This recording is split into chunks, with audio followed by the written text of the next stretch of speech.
kin ya bana kin.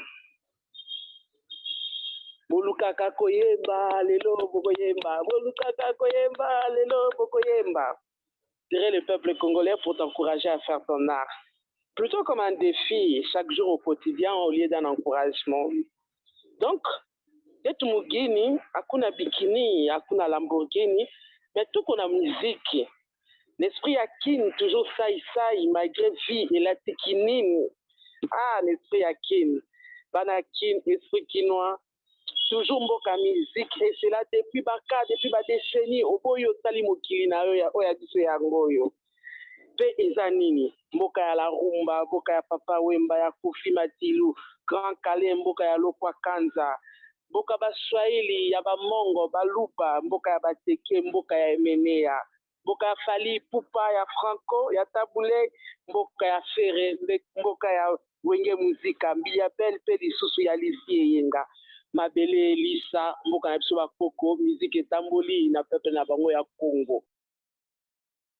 I was watching Oracle's video where she performs with a Swiss artist, and it made me think about this game that we play as artists working in an African context or with some connection to Africa, and how it plays out in these spaces that are European or funded by Europeans, and wondering about what is involved when we have to perform in this way. It's an amazing question, idea, reflection. You are performing, and you know the definition of the word performance. It's supposed to not be your real self.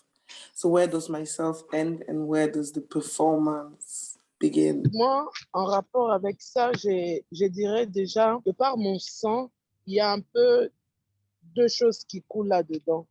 De la tribu de mon père, les Luba, les femmes n'ont pas droit à la parole, en fait. Moi, mes frères, ils sont venus après moi. Dans la famille, ils ont plus de valeurs que moi. Alors, on me disait toujours, non, vous devez vous taire, il faut aller dans la cuisine. Mais tu vois, je suis quand même née à Kinshasa et c'est la capitale et je n'arrivais pas à comprendre ce genre de choses. Et du côté de ma mère, elle est de l'Est, de Bukavu, là où il y a la guerre, en fait, là où il y a la guerre qui est située dans le pays. Et de ces côtés-là, on a eu des cousines, des tantes, et même des grands-mères qui ont été violées et tuées dans la guerre, tu vois. J'ai des cousines qui portent des enfants de leurs agresseurs, des trucs comme ça. Alors, à un moment donné, mon blaze, c'est « je suis la puissante voix féminine du hip-hop ». Pour moi, je porte une voix. Je suis une voix de toutes ces femmes qui n'ont peut-être pas seulement le temps tous les jours de crier « ouais, je suis victime », mais plutôt de dire aussi que oui, il y a eu ça et ça, mais je reste moi et j'ai le droit de vivre et d'être heureuse. C'est un peu ça les concepts déjà de mon travail en soi. Et chaque opportunité, chaque espace d'expression pour moi est une opportunité pour m'exprimer en ce sens-là, de porter cette voix-là, de faire comprendre que non, voilà, on est là. Je suis noire. Je suis fière d'être noire. Je suis africaine. Je suis sauvage. Je suis Black Lion. Et donc, quand je l'ai dit, un peu, Oracle sur scène, elle dit, ouais, respecte-moi. Respecte-moi en tant que femme, mais respecte-moi en tant que celle que je suis. Si je choisis d'être bizarre, tu me respectes comme ça. Mais en tant que Black Lion, je suis une force. Donc, tu me respectes ou carrément, Dieu seul sait. Voilà, c'est un peu comme ça dans le truc. Alors, c'est vrai, en allant en Europe, tu rencontres des gens à ces regards-là, mais je pense aussi que les Européens, ils l'ont aussi ici, mais peut-être différemment, où les gens te regardent déjà dans des contextes, dans des lieux beaucoup plus comme différentes. Tu vois, mais peut-être que déjà en partant, tu n'as pas ces concepts-là, mais on te fait comprendre, ben, toi, tu es noir en fait. Oui, mais alors? Et alors? Et moi, je trouve que mon art, c'est ma façon à moi de m'exprimer. Donc, quand j'en ai l'opportunité, je l'ai dit. Que ce soit dans notre concept entre Africains, ou que ce soit dans les concepts avec les institutions européennes. Et là, je l'adapte par rapport aussi aux réalités trouvées sur les terrains, en fait. I'm inspired what you say, Oracle, because it speaks to, I think, a depth that can't be taken away, that can't really be challenged. Yeah, it feels stronger than these kind of institutional games. Par la perspective blanche, pour voir je me disais toujours en fait que c'était pour voir the bigger picture, la plus grande image, avoir une meilleure vue sur la situation. Mais en fait, c'est un mensonge.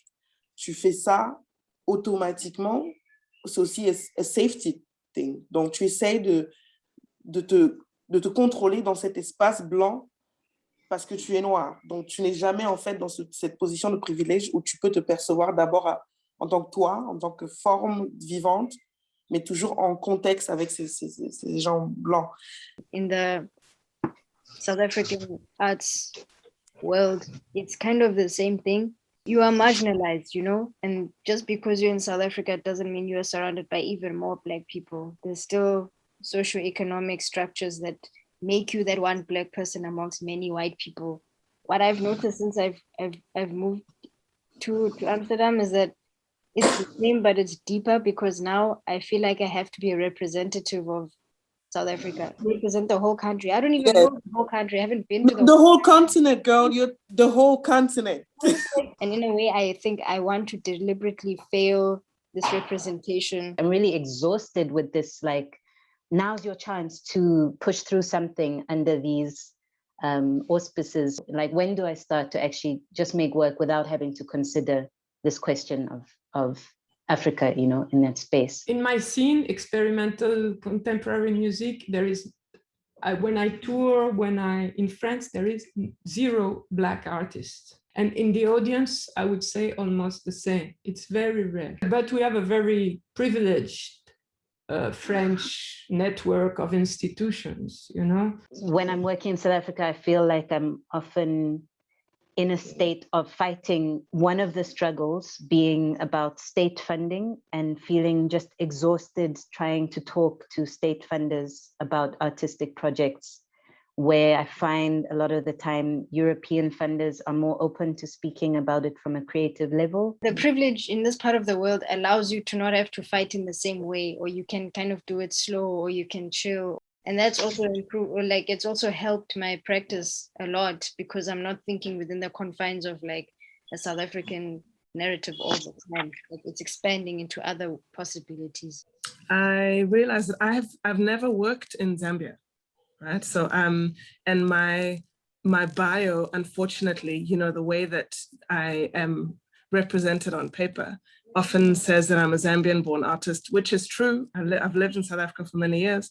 I'm placed in South Africa as I'm a permanent resident, but I don't quite qualify for state funding, for instance.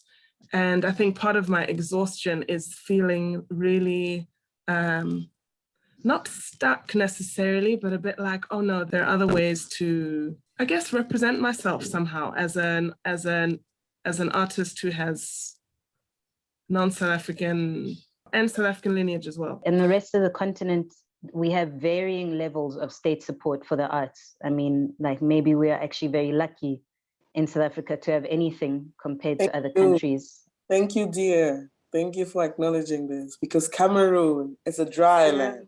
Like, And Ghana as well. En termes de structure, en Afrique du Sud, ils ont pu construire des genres même contemporains qui ont pu grandir, que ce soit dans la musique ou dans l'art.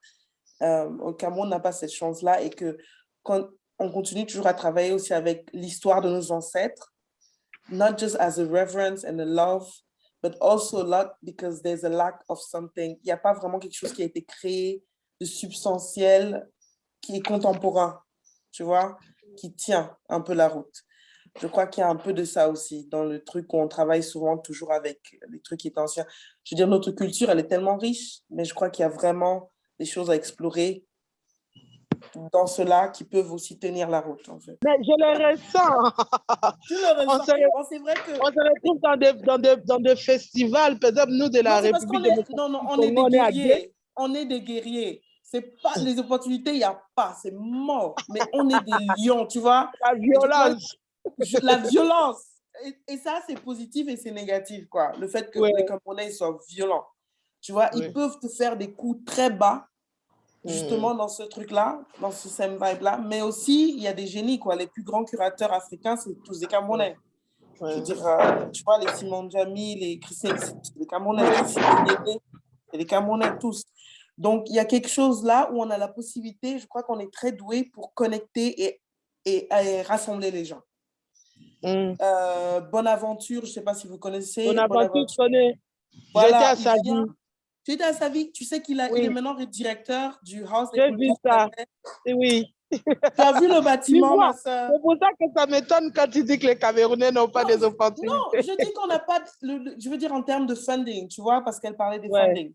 On n'a pas des opportunités, mais je crois qu'on est tellement des guerriers qu'on sait comment manipuler le truc. Parce que, par exemple, Bonaventure, il est pas dans le milieu de l'art. Il a Ouais. fait un PhD en biologie ou un truc complètement autre, mais il Ouais. a compris qu'il y avait un besoin dans ce coin-là. Il s'est placé au bon endroit, il a connecté les gens et maintenant, il est directeur de ce truc qu'aucun Africain n'a jamais eu. Quoi, Ouais. directeur, il faut voir la maison, quoi. Tu vas dans une exhibition là-bas, c'est un niveau, quoi. Donc, quand j'ai vu ça, je me suis dit, ah, les choses changent, les choses changent. Tu vois? I always felt a lot of sadness, you know, like grateful for the opportunity, but a lot of sadness that it wasn't possible to do these things at home. And Ghana, I mean, nominally they'll say there's funding, but it always goes like the ministry itself, you know, uses the funding for its own activities, which have nothing to do with artists. I use a lot of call and response in my performance work, and you know, knowing the songs and knowing the rhythms, that just doesn't happen when you travel. And you know, you do certain shows in Ghana and people are up and they're dancing on the stage, they're like, you know, and you're in London and everyone is like sitting quietly clapping only at the end, and it just it didn't feel right to me. Do you know what I mean? It just didn't feel right.